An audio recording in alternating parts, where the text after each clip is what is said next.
Hello, everyone, and welcome to the Dynasty Wonderland podcast. That's right, with me, the Mad Chatter, Ryan MK, and of course, with me, the salary captain, the March Heron, Mr. Aaron Stewart. What's up, buddy? How it go? Oh man, we're doing well, doing well. Good, It's good, good. getting near the end of the week. I'll Mm-hmm. be at my weekend before you, but a step closer. And you know, I have to say, this game certainly helped because I have to apologize. When we last recorded, I said I think we've hit that part of the season where the Thursday night football games are gonna suck. But this one was pretty good. Yeah, it was. I had a feeling as the game got closer, as the day went on, I was like, I just got this feeling like Jacksonville is going to play better tonight. Now, I did not expect them to jump out to a lead and for the Bengals to have to make a comeback. But man, I was talking about how I felt really good about the Bengals and I liked what I saw against the Steelers. And of course, the first half, I'm sitting here going, what the fuck was I thinking? Buying into the goddamn Bengals. But then, patience, Ryan.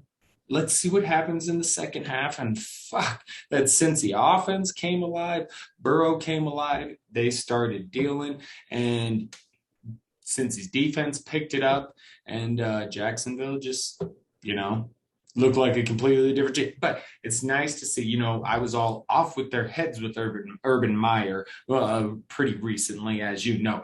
But this was better. At least for a half, at least it was better. It was better, and I just want to say one thing: James Robinson, I love you. My guy had a game, yes he did. And it's full on bell cow for him too. Carlos Hyde was inactive, so Mm-hmm. how do you pronounce his last name? Dare Ogunbowale. Ogunbowale. Okay, I got close enough on that one. Who's known for making a career out of special teams, and props to him for that. You got to earn your money somehow. And Yep. and we saw James Robinson get 20 touches in this game, I believe. Yeah, well, he had 18 carries. He had two 19. targets, one catch, but 78 yards, two touchdowns. Yeah. And the usage is good. And Yes. for the James Robinson haters, I'm not particularly a believer in him. At the end of the day, volume's key. If he's going to get all these touches, get fall in the end zone once, it's going to be a productive fantasy week. Yeah. And I don't, as much as I love this dude, it's partly because of my attachment to him from one of my very first Roto Underworld articles. And I like the undrafted guys that are talented and that find ways to stick around. And this dude's got a good profile. He's talented, and he's found a way. ATN not being around certainly does him a lot of favors, grants him a lot of opportunity, but he's making the most of it. So it's good to see. Not so good to see poor Mr. Sharknado, man. Broken fucking ankle. God damn it all with these injuries, man. That's a tough one, man.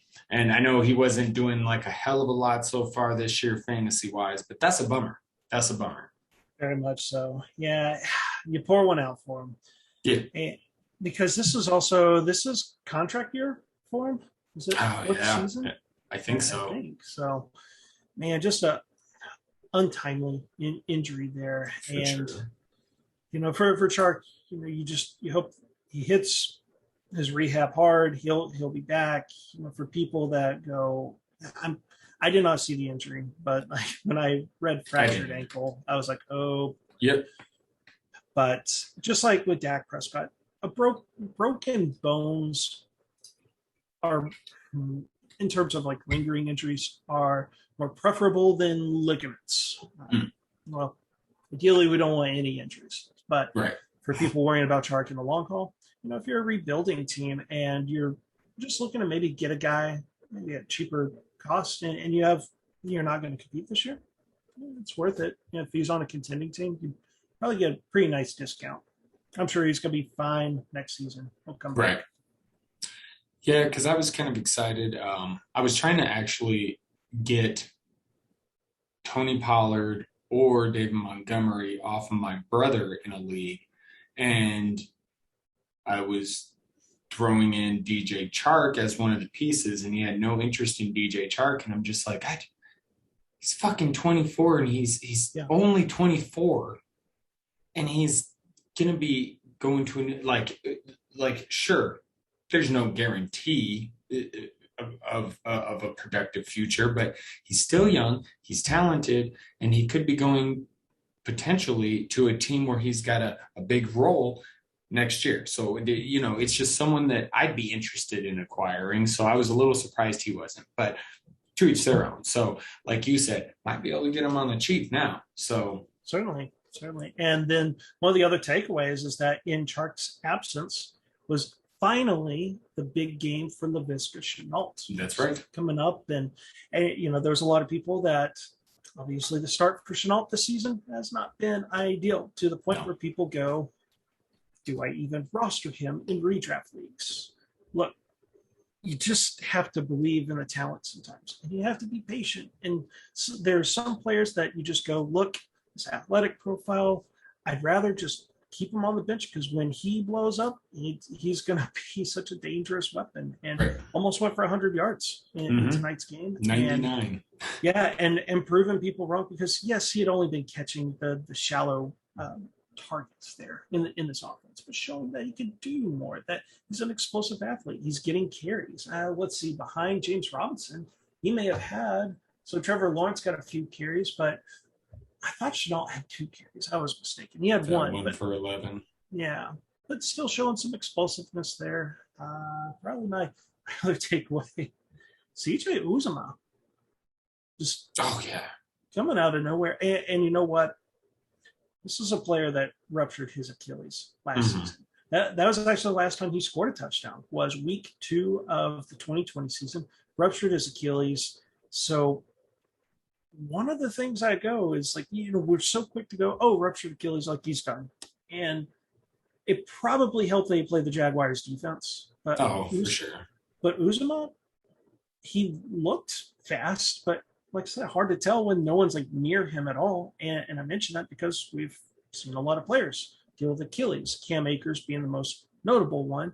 And maybe there's some optimism that the long-term outlook for a player like Akers, it's a different position, but maybe it's like how the ACL used to be. The torn ACL used to be a career ender. Now it's like, okay, you're going to miss the season, but you'll be back and be able to continue playing. Right. So, kind of curious there. I would love to be able to learn something from the medical experts in the fantasy football field about, what can we expect with ruptured Achilles? Like, is it getting better, the sports science at least? Well, he looked good to me. I mean, fantasy wise, I think like this was a hell of a game. Obviously, 5 for 95, 2 touchdowns. But I mean, T. Higgins is going to be back, and fantasy wise might render him back to being useless anyway. But definitely an interesting case for what you were talking about. Joe Mixon made some noise, but then he left. Looked like he was dealing with injury as well. I didn't get like exactly the word on that. I don't know if you heard anything about that. Yeah, the coach, and he take it with a pinch of salt. Here goes. He thinks it's a minor ankle issue.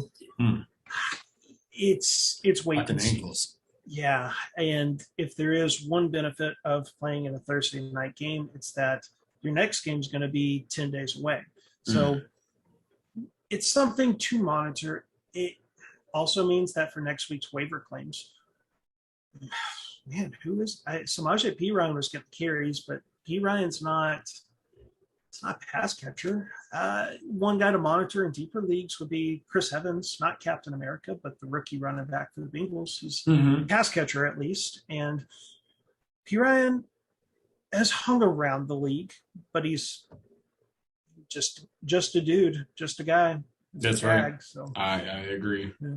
So worth $0, maybe a $1 bid in with your fab for next week. Chris Evans, name to monitor for those deeper leagues, 14-team leagues. Maybe worth a shot. For sure. I agree. And I think to wrap it up, I would just say that Joe Burrow, I talked last week that, all around good game from the Bengals. I liked what I saw, but I did want to see a little more from Joe Burrow. Thought we could see it tonight. And sure, not a lot in the first half. And part of that I do think is Jacksonville had the ball for quite a bit of that first half. The one drive in particular was super long. So they were chewing up some clock. And you saw in the second half, really good comeback. He goes for 348 yards, 2 touchdowns. Good game, Joe Burrow. And I was watching him. One of my, football podcasts that I talk about, they were calling him Slippery Joe. Slippery Joe, he was. There was a couple of plays I saw where he was just sliding out of trouble, in and out of trouble. It was great. So Burrow's looking good. Looks like he's, people were talking about, worried about him at the beginning of the season. Where's he at mentally with, the injury and all of that. He's playing well, man. He's playing well. So good to see. And head-to-head, Burrow versus Lawrence, even though that's not really how football works, but Burrow gets a win in his column. Okay, now we're going to do things a little bit differently again, and forgive us. We're still working our way through the kinks and all of this, and we just kind of decided the way we did it last week with the draft and then the wheel. Well, the wheel part was kind of pointless and just added more time. So we're just going to talk about the games as we draft them. Still working on the way how we're going to decide to go, who goes first. But Aaron, I just want you to go ahead and take it. Go with the first game that you are looking at for this weekend, for Sunday. Alrighty. We've got a few really great games. Mm-hmm. And there's probably, I think it comes down to 2 games that people would choose as their favorite. I'm going to go with the battle between 2 unbeaten division rival teams. We've got the Arizona Cardinals. We've got the Los Angeles Rams. This is a pivotal game here. There's a lot of people would talk about the Rams coming off the beatdown they put on the Tampa Bay Buccaneers there, that this is the team to beat. And it's really hard to argue that, especially with them being the team to beat the defending Super Bowl champs. On the other side, you've got Kyler Murray and the Arizona Cardinals that I think some people maybe going into the season were saying, you know what, it's the Cardinals' time. That a lot of the additions they made, bringing in a guy like J.J. Watt on the defensive side, it's like, okay, that's a pretty significant addition to the defense here. Fully expecting Kyler Murray to take the next step in his career, and Cliff Kingsbury being able to implement more of that air raid offense and bring in an explosive rookie in Rondale Moore. I am intrigued by this one. I wish, the only thing I really could wish for in this game is that we'd have a healthy DeAndre Hopkins, because, man, Hopkins, Jalen Ramsey matchup, yeah, that would be good. But it's going to be interesting. Like, hopefully there's not a tie. I hate ties in the NFL. And I want to see which team takes the early division lead in the NFC West, because that's been an excellent division to watch. It's normally pretty competitive. And, man, these teams usually – it's a pretty high scoring game. So it may come down to a pivotal moment, like a stop on 3rd down, or even a team going for it on 4th down. Do they convert? Does the other team get the stop? It's going to come down to like 2 or 3 plays. Is my prediction for this one. I could totally see that. I feel like the Rams have a bit better of a defense, but other than that, this could be crazy, like at points wise. So this could be definitely a lot of fun. And that's definitely the number 1 pick on the board, if you ask me. Now, I know, obviously, you're going to play all your guys in this matchup. And, hey, maybe we get a big Chase Edmonds game. Chase Edmonds. Well, I'll tell you, but we'll get back to him in a second. Just dealing with some trades and stuff. Anyway, so who do you have winning this game? I'm going to go bold on this one. I'm going to say Arizona. Ooh, I like it. I'm going to take the Rams. I just think I like what Arizona's doing. Yeah. They had some trouble last week. And the Rams, like, I look at who Arizona played and they kind of struggled. And then I look at who the Rams played and they fucking basically destroyed them. And I'm just like, I don't know, man. I think that Stafford to the Rams thing might have been one of those, magic in a box kind of things, where it just magic in a bottle. What am I thinking? Lightning in a bottle. That's what I got there eventually. Oh, goodness. Okay. So I'm going to take the Rams. You got the Cardinals. Okay. And by the way, you took Cincinnati, right? For tonight's game? I did. Yeah. Okay. I was just I think making we sure. both did, right? Yes, I did. It's just hard to take the Jaguars, although they did almost prove it. Yeah, especially right after we're offing Urban Meyer's head last week. All right. So my first one, it's tough. You were talking about two games. There's a handful of ones I like, and I know and I understand. The big Brady goes back to New England. Fantasy-wise, blah. As a matter of fact, we're just going to real quick knock this game out to even time. I'm excited for this game as a football fan. I'm glad it's on Sunday night so I can just sit and watch it. And fantasy-wise, I feel like this is going to go one of two ways. It's going to be a very close game because Bill put together a great defensive game plan, or the Bucs are going to just cream them. So, like, you're going to do what you're going to do. You're going to play your Bucs regardless. And then with the Patriots, I'm probably fade them. So that's kind of the way I take the game.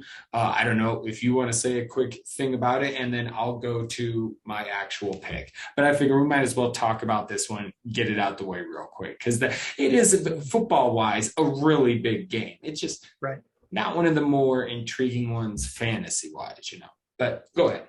Certainly.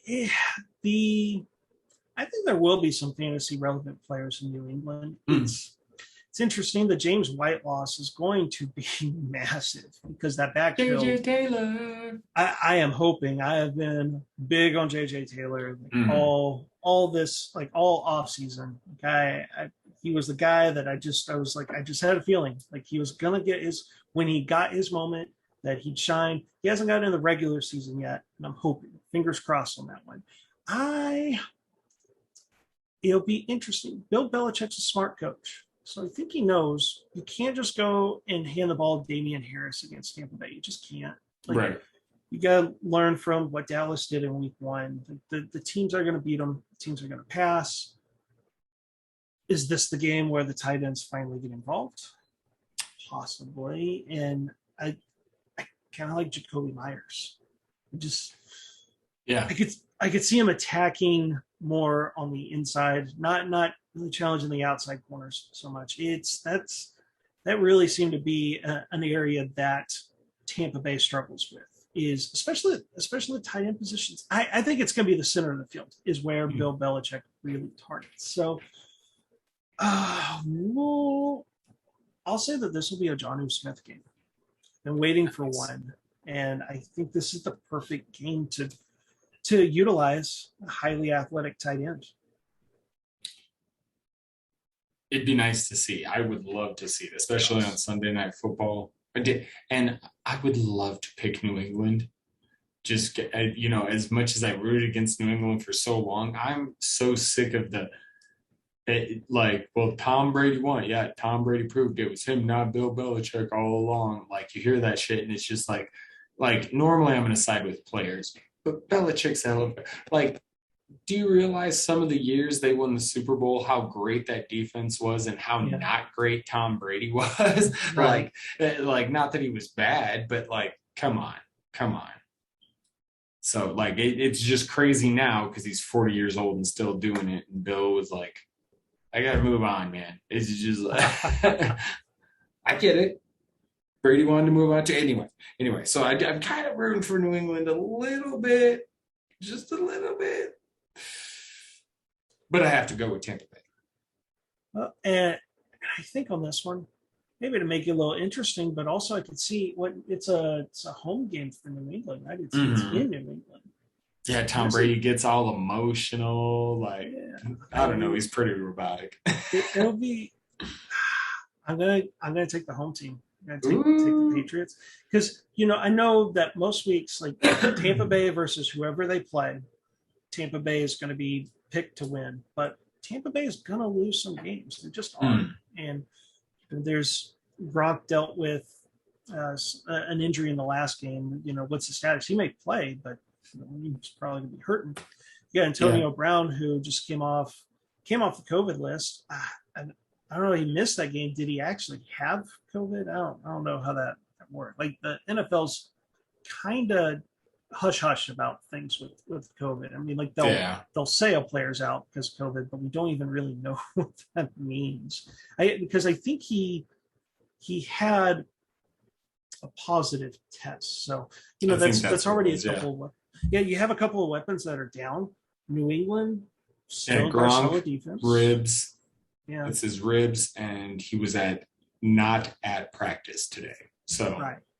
So at full health, I would take Tampa Bay, but some of the weapons not 100% in New England against. If there's one coach that knows how to stop Bill Belichick, how to stop Tom Brady, it's Bill Belichick.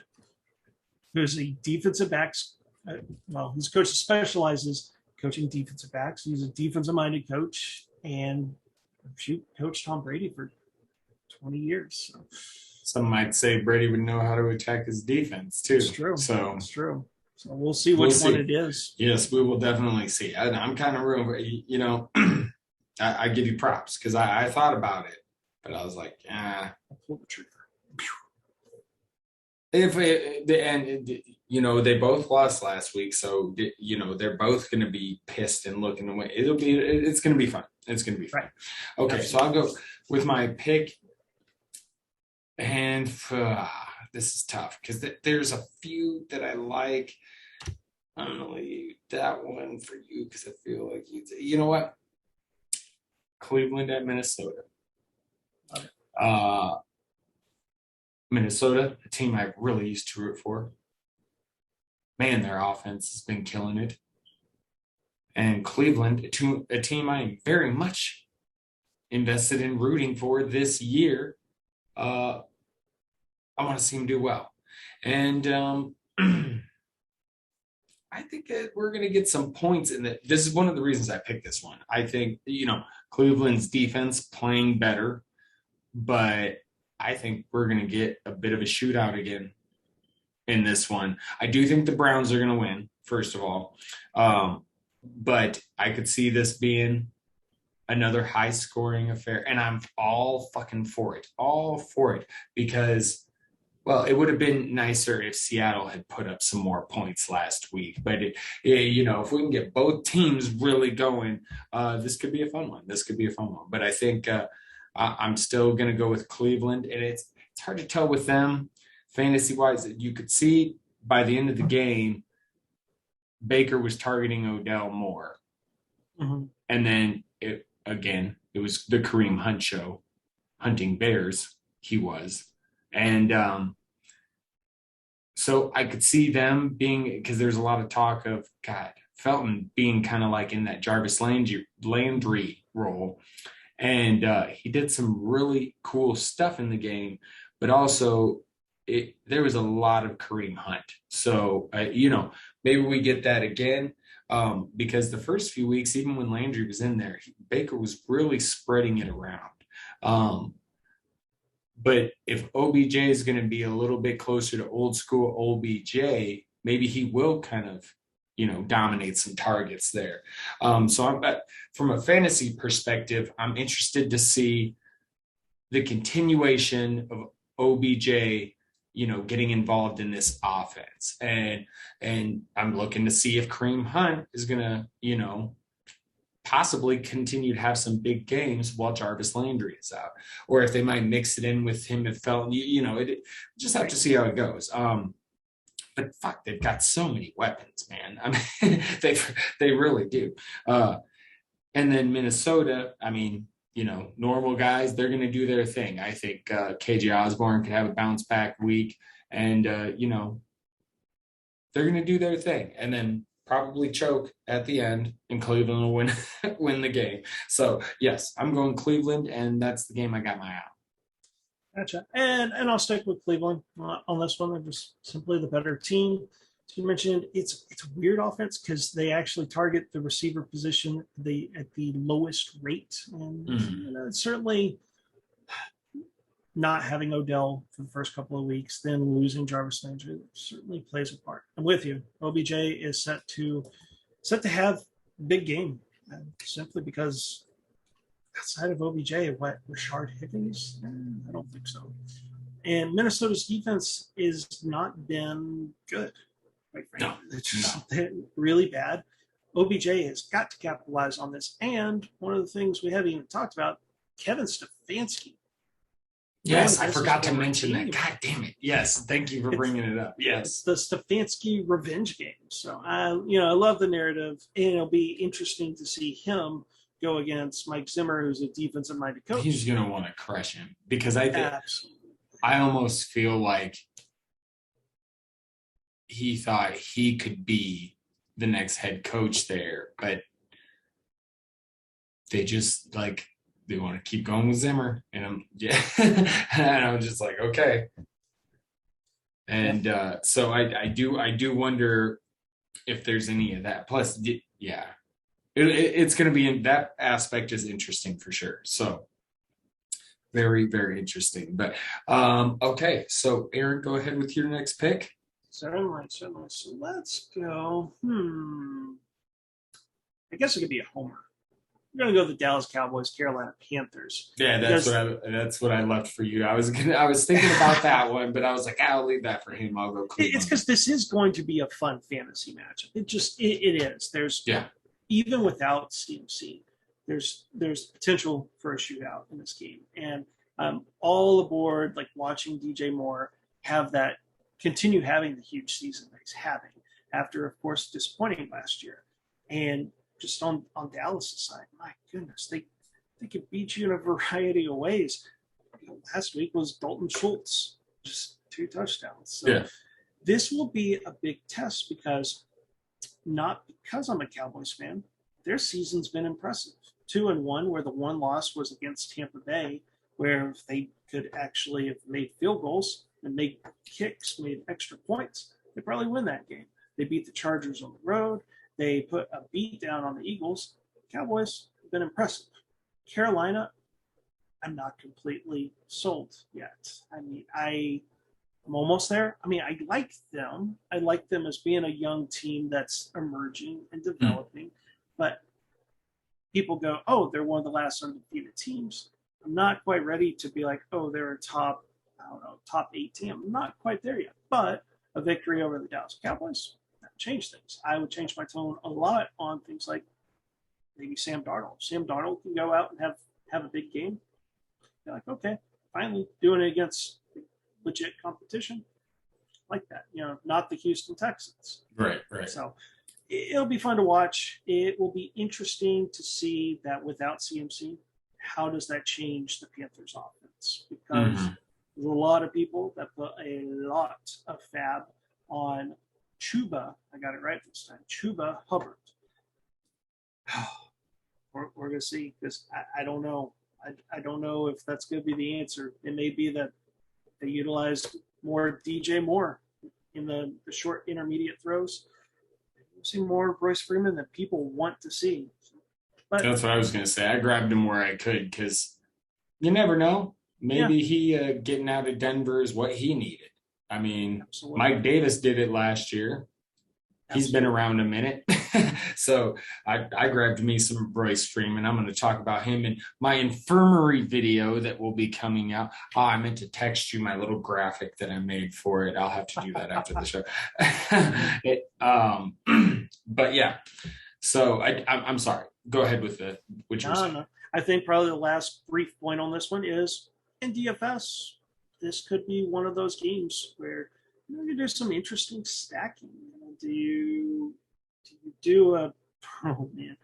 Would you do a Sam Darnold DJ Moore stack and bring it around with CeeDee Lamb or something? There's just some interesting options. I think everyone's going to be looking at the NFC West matchups. We've already talked about one of those, being Cardinals and Rams, but also Seahawks 49ers. Those NFC West matchups usually are very intriguing for people in tournaments. Mm-hmm. This is a game to not sleep on either. It could be very high scoring. I 100% agree. Because while I do think Carolina's got a good defense, they haven't, like you mentioned, they really haven't had to prove themselves, defense or offense, against a really tough challenge. So, and while Dallas, I don't even care. I do what the defense, who's the defense. I don't care. Because this Dallas offense to me is just, every year you've got an offense or two that are just like, fuck, man, they're hard to stop. This is them. This is one of them this year. Dallas Cowboys offense. And so even if Carolina's D is pretty solid, they're not going to be able to, hold off the Cowboys offense, in my opinion. So that's going to lead to, okay, prove it game for Sam Darnold. Going to have to air it out. Probably going to have to air it out anyway because of the running back situation. And, hopefully them boys can catch some balls for him. But other than that, yeah, we could see Terrace Marshall along with DJ Moore. We could actually see Robbie Anderson get back involved again. I mean, so it'll be interesting because I do think they're going to have to throw to keep up with the Cowboys. So we'll see how Sam Darnold does. But I agree with you. Sneaky high-scoring game. Maybe it's not that sneaky. Maybe it's not. But, yeah, I don't even know what the over-under is. I guess maybe that's something we should know. But whatever. So you got Dallas, right? Got Dallas, absolutely. Okay. I agree. Okay. I'm going to go to my next one. Let's see. You know what? I will do Seattle at San Francisco. This game, man, now Lockett's banged up, Metcalf's banged up, so we'll see how the injury reports go. But as long as Russ has some weapons, I think they're going to be able to bounce back. It is in San Francisco, but and see, this game is so tough because I don't know. Because I'm looking at the injuries. Okay. Sorry, I'm going to look up Metcalf again real quick. What were they saying about him? I was just reading this earlier. Yeah, because he was added on Thursday, limited in practice by a foot injury.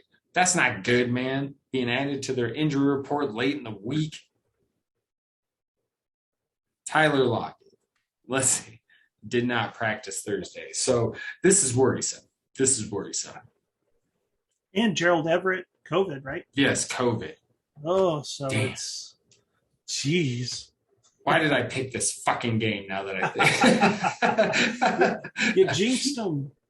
Oh, man, and I was going to pick Seattle too, and then I started to remember, okay, so I'm going to go ahead and pick San Francisco, and I'm going to say, look, Russ is still going to do his thing no matter who he's got out there. Even if he has to run it all over the place, dump it off the back, he's going to do what he has to do.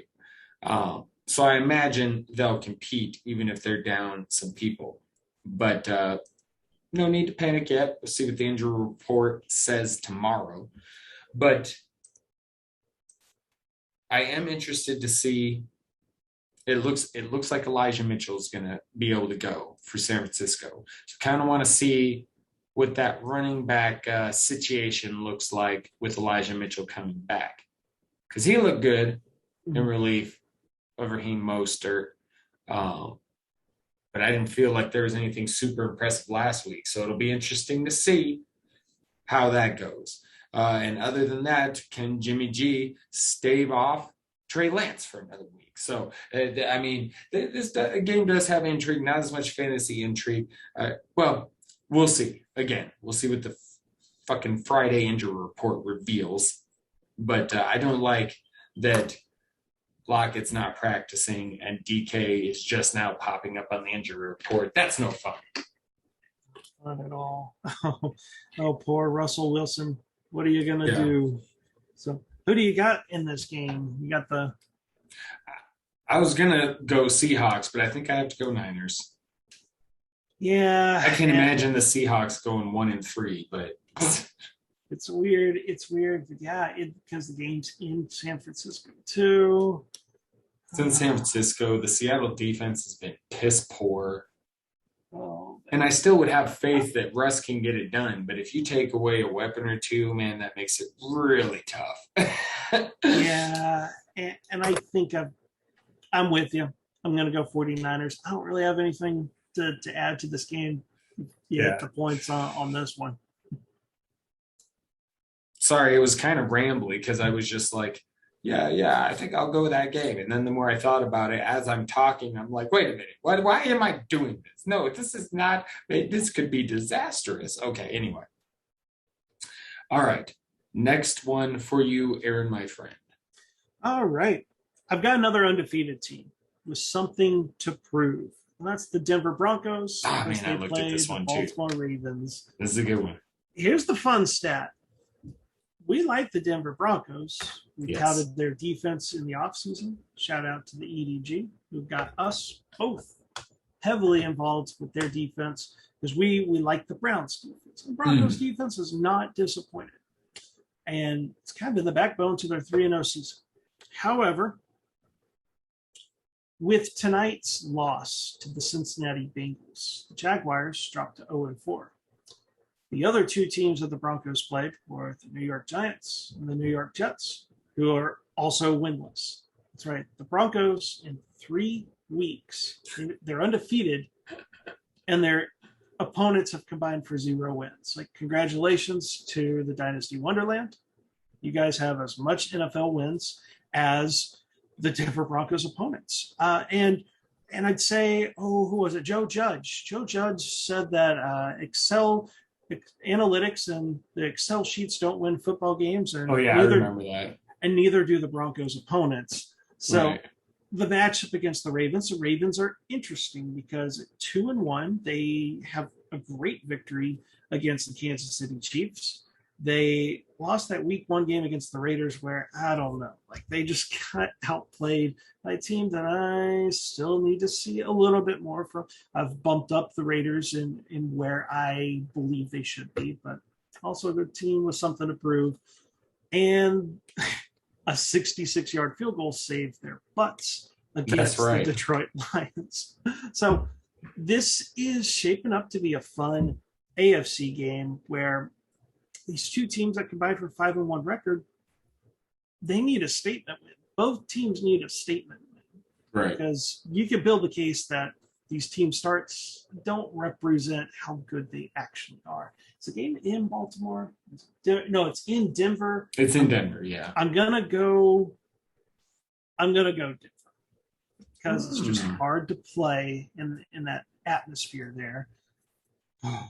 Will they be able to stop Lamar Jackson? It is hard to play in this atmosphere here. Sorry, I'm not even a Broncos fan, but there is a difference, man. It is. When you come to the Mile High City. There is a difference. And it's not East Coast all the way to the West Coast, but still, that's a lot. It's a lot of time flying in a plane. So I'll take the Broncos, which will be good because they need the statement win here. But man, this will be. Both teams like to run the ball a lot. And Bridgewater has been very efficient in moving the ball and that through the air. And that may be the difference maker here because Lamar is as great of a football player as he is. He's not necessarily going to air it out well. Like sometimes his receivers, Marquise Brown dropping touchdown passes, don't help him out there. But it may just be that stability of Teddy Bridgewater, just, death by 1,000 paper cuts or death by Ouch, ouch. And that's Yes. exactly what the offense going to do. Give me Denver in this one, but it should be fun because both teams have got to prove something. I agree, and I'm gonna go the opposite direction and take Baltimore. I do think he's gonna air it out a little bit here. Tyson Williams, he's all right.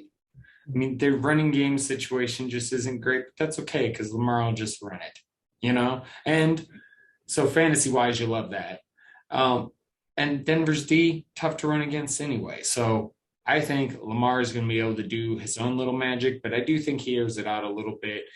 I mean, I don't know. I think he could do enough to keep this Denver defense on their heels. And if the Baltimore defense can play well, rattle Bridgewater at all, I don't know.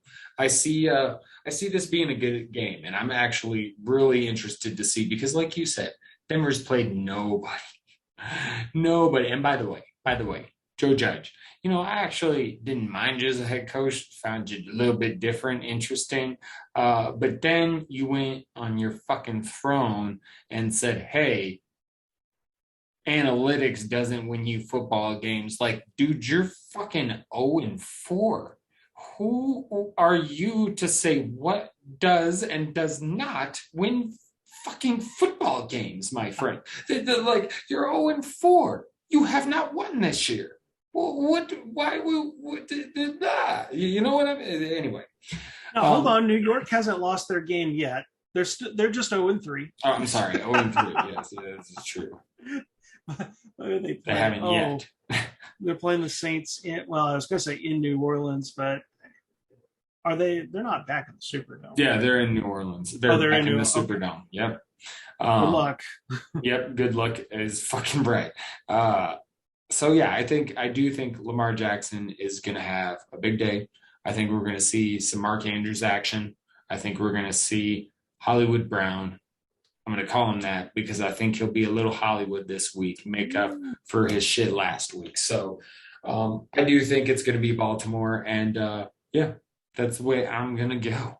I'm going to go on fucking Joe Judge. Okay. All right, let's move it along.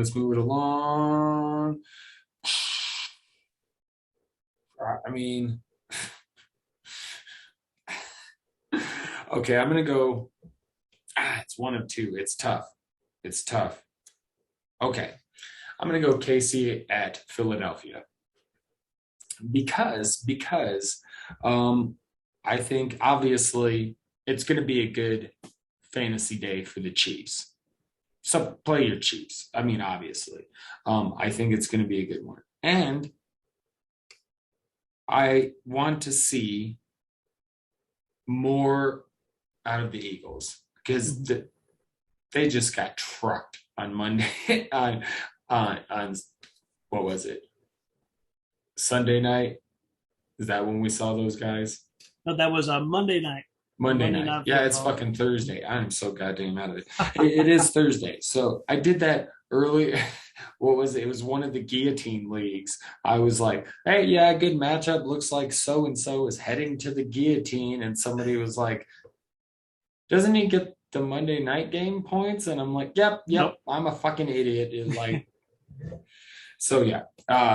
Okay. So yes, Monday night. I said that first, so I got it right first. Why question yourself, right? And go on. Anyway. Okay. So KC at Philadelphia. I just want to see some improvement. Okay. You heard Jalen Hurts. I got to flush it. He said you take the douche, you just flush it, right? That was a deucer, and you got to flush it. And he's all for flushing it. So Jalen Hurts, he's going to flush that shit, and he's going to move on. Now, what are you going to do? Okay. Because KC's defense ain't very good, but the offense is going to come in pissed off, and they need to get a win, and they're going to get their win. I'm picking KC, by the way, all the way. But I would like to see a better game out of the Eagles. And yeah, Jalen Hurts needs to play better. But what the Miles Sanders had how many carries last game? I mean, so more Miles Sanders, better play calling, Mr. Sirianni. Like, you seem like a cool dude. You seem like a cool dude. Fucking call better plays, please. Set up your offense better. Bros, come on. There could have been more done. Now, I get it. Dallas jumped on him. I'm not going to get into it, but anyway. So I really want to see more out of Philly, and I trust that we're going to get a better game out of them. I really do. So I do think this could be another high scoring one. I mean, you're going to get points out of KC, but I do think Philly's going to look a little bit better this week. So that's what I got to say about that. But the Chiefs take the win. Love it. And you're right. It's going to be a high scoring game because there is the potential for some garbage time yardage and touchdowns, just like there was in their matchup with the Cowboys. Chiefs they're going to score their points. I mean, shoot. I mean, the Cowboys are a good offense, but if they put up 40 plus points on the Eagles, then the Chiefs have the potential to definitely match that. And I see the Eagles, like, probably, man, if the same exact thing happened to Philadelphia this week that happened to them on Monday Night Football, I wouldn't be surprised. That it may be 40 something to 20 something, and then that doesn't even tell people how the game went. Like, it's going to be even more lopsided than that.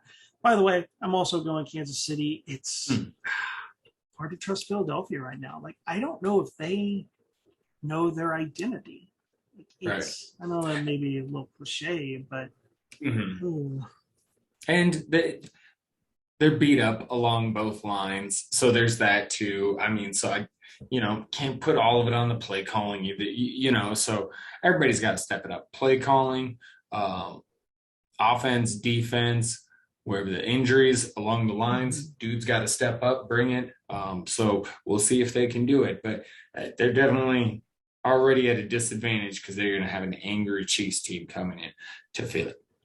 So Aaron, it is your turn then. Yes. Final pick for you, sir. Final pick. It is the battle of, I'm scrolling up and down these games.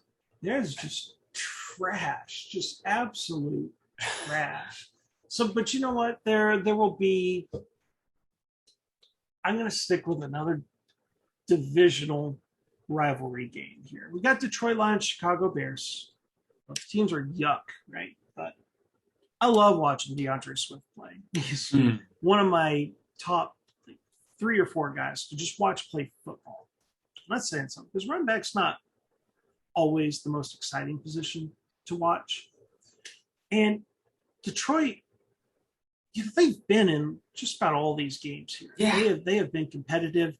And they're a road team.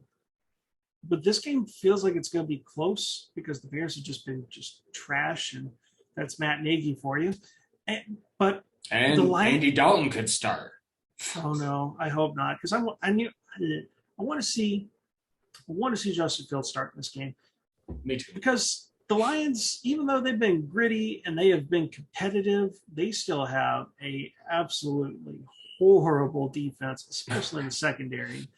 And after that really rough performance from Justin Fields, it'd be nice to give the rookie maybe a game that maybe a little confidence booster there. So just the intrigue of this game is all of the young talent. There's Justin Fields, there's a DeAndre Swift, there's a TJ Hawkinson.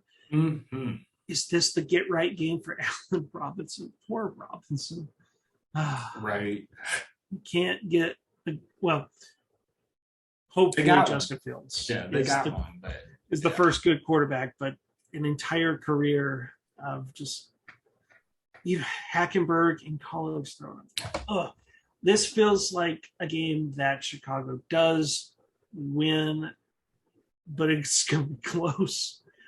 And I'm only taking them because they're the home team in this one. But I just want to see these young guys play. Justin Fields, DeAndre Swift, TJ Hawkinson, who's making so much money in Prediction Strike. It's not even funny. So let's go Chicago Bears in this one. They win one of those games that the fans cheer, and hopefully it's Justin Fields as the starting quarterback and not Dalton getting another win in his career. Sorry, Dalton. You've had your time. Just be a backup quarterback for the rest of your career.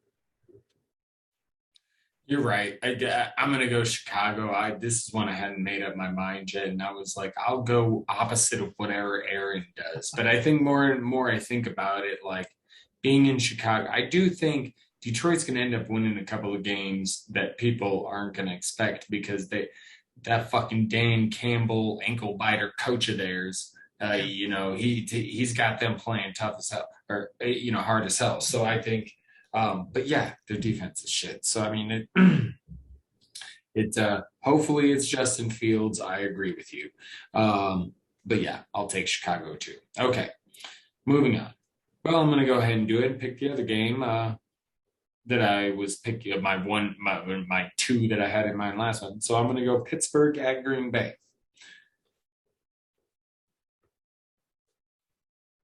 From a football perspective, I just want to see if we're going to get more demise of the Steelers. All their wide receivers are banged up. Claypool, Juju, got Big Ben, as we know. You might remember him most recently from falling on his face after throwing the football literally right to a Bengals defender. It's the best sequence of the year. I mean, as far as funny, entertainment wise, I'm just saying this is such a funny sequence. Because I couldn't believe it, that whole thing. Anyway, I'm going to take Green Bay. Obviously, play your studs from Green Bay. Aaron Jones a little banged up, MVS a little banged up, but you can have your Aaron Rodgers, your Devontae, and AJ Dillon. So don't be thinking Aaron Rodgers misses that it could be just AJ Dillon time. Nope, because he's banged up too. So let's see how it goes. Again, injury report. Just wait for tomorrow. You'll get the infirmary report video. That's right. I'm excited. Okay. Anyway, so Pittsburgh, I'm just interested to see. I imagine they're going to have healthy bodies and they're going to trot Big Ben out there. And who knows? Maybe Najee Harris will get a fucking another crazy ass game. I don't know. I'm just really interested in watching more of the train wreck that is the 2021 Pittsburgh Steelers. And I'm with you 100%. Sometimes it's like a car wreck. Like people always they turn away from a car wreck, but deep down inside they want to see the car wreck. Right. Every time you pass by a car wreck, right? Like you have the cops maybe on the interstate or something, and you're slowly driving by, and you just can't help but turn to look at it. And that's what the Pittsburgh Steelers are. They're the train wreck that you just can't help but watch. I mean, they're going to be bad on offense. Ben Roethlisberger is just washed. He's just done. It just ain't there. But you can't help but just watch. And not just the division rival fans, like the Browns fans, the Bengals fans, the Ravens fans. Nah, everyone. Like Roethlisberger's not a very likable person for people that aren't Steelers fans. Like, they're not really rooting for the guy. The guy's been a scumbag in his life. It's a little hard to root for him and feel bad for him. And that's why it's super easy for everyone to make fun of him. Now on the Green Bay side, the game's in Green Bay. Like, this is an easy one. Like, picking the Packers. And really, there's not much more I could talk about this game that you haven't talked about here. It's just, we're here to watch Ben Roethlisberger just prove to the world that just doesn't have it anymore. He's had a long career. Congrats to him on that one. Yeah, it's time to hang him up, dude. Yeah, absolutely. Take a fucking bow or whatever and take your ass on. Had enough of the Big Ben experience. Okay. All right. So we're going to go into rapid fire round for these last games, my friend.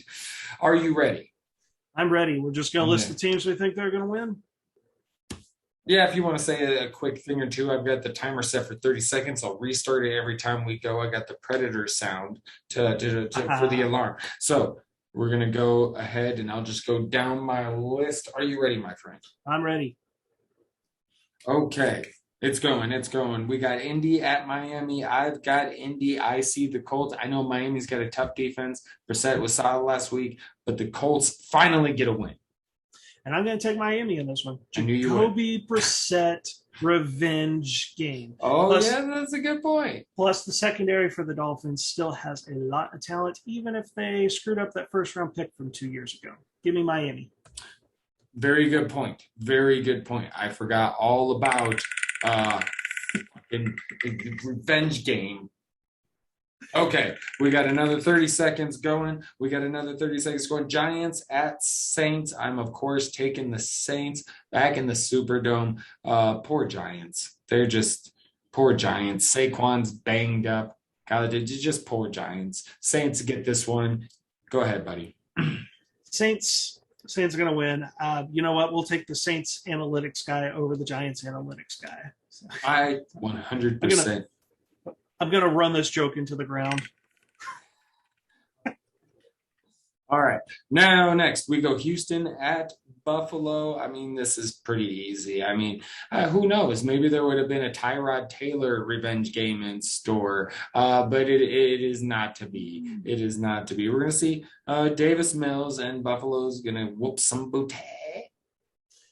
Yeah, it's definitely Buffalo on this one. I mean, Houston's, will they even really show up for the game? Or if they, I wonder if they were already just mentally beat. They're like, oh, this is going to be good. Josh Allen's going to throw 5 touchdowns.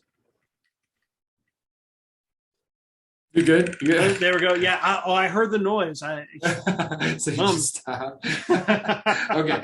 Tennessee at the Jets. Okay. Of course, I'm taking Tennessee because the Jets off of their heads, as we mentioned, not for real people when we say that, for fuck's sake. So definitely taking the Titans, although they're banged up too, man. So go. Oh, geez. I'm going to be different on this one. I'll take the Jets. Ooh, upset special. The Tennessee defense is susceptible to passes, and the Jets are a home team. That's true. Good point. Good point. All right. We got some different ones going on here. Next, Washington. The Washington Foreskins at the Atlanta Falcons. Let's see. I'm going to go with the Washington football team. They need a game. Falcons, yes, they won last week. Not that impressive. Aaron, what do you think? And the same. Washington's just a better overall team. And I know Heineke was not good last week, but guess what? The Bills' pass defense was really, really good. Yeah. Something the Falcons' pass defense isn't. That's very true. Very true. Now we got the Monday night game. We will preview it at the end of Sunday's pod, or I guess I should say Monday's pod, since that's when it'll come out. But we'll go ahead and make our picks now. Aaron, Las Vegas at the Chargers. You go ahead and go first, buddy. Oh, we're gonna take the Chargers in this one. They are the better team. They are the home team. Sorry, Raiders. I know I've been picking against you. I picked against you last week, but give me Justin Herbert and a much better Chargers team over the Raiders. Yes, I'm with you. And this could be another fucking high-scoring game, man. So there is a handful of high-scoring games this weekend to look forward to for fantasy purposes, whether it's in your leagues or DFS, So, yeah, good stuff, my man. I'm sorry, I should have let you start more of those rapid round ones, so I wasn't always going first, and then you always stopping as soon as you hear the predator sound, like you really hear a fucking predator behind you. Hey, that's what you do when you hear that. That's what I'm saying. So, okay, all right. Yeah, that was good stuff. All right. Excellent, Aaron. I think we're set up for a good week 4 of football. And, there is definitely some crap games in there, huh? But there's definitely a lot of good stuff and some intrigue that doesn't even necessarily pertain to a ton of fantasy. Well, I guess you never know. You just never know. A lot of revenge games. Revenge games, teams getting their first wins. This is going to be crazy. Brady, Bill, well, this is nuts. This is nuts. So I'm excited, and tonight kicked us off, man, with a really good game between the Bengals and the Jags. Bengals with the comeback win. Hey, here we go. It's we're about to get, this was always after week 4. It's like that first quarter of the season is gone, and it's like, I was just thinking about it earlier. It's like, fuck, already, man. It feels like it's flown by, this first little chunk of the season. We're at week 4 already. But yeah, it is crazy, my man. It is crazy. All right, buddy, what you got? You got any final thoughts? Well, I got to make sure. Hey, the Dynasty Wonderland folks, you got to help us out here. If you enjoy our show, make sure to subscribe on YouTube. That's right. On Ryan's page. It's Ryan MK Ryan MK Chatter? Is that your YouTube channel name? I always type in Dynasty Wonderland. You're going to find Ryan's page. Make sure to subscribe. It helps. And also, you can find us on any podcast streaming, Spotify, Castbox, anything. Well, we on iTunes. I don't have an iPhone, but we on iTunes. Yes. We're on iTunes. Apple Music, Apple Podcasts, whatever it is. All the different Spotify, Pandora. You can find us pretty much on just about anywhere when it comes to podcasts. And the support helps. So any follows, subscriptions, any likes, we're here to have a good time and to help you guys win some leagues. Yes, that is right. And speaking of, everyone, good luck Sunday. We're going to get the hell out of here. Well said, Aaron. Very good discussions. Hey, that was a good-ass pod. I mean, we usually feel like we have a good-ass pod, so it's not unusual, But anyway, everyone, Nightcaps, thank you once again for joining me. Until Sunday, stay safe, stay vigilant, stay mad, because all the rest of us are. Chat soon. Ta-ta for now.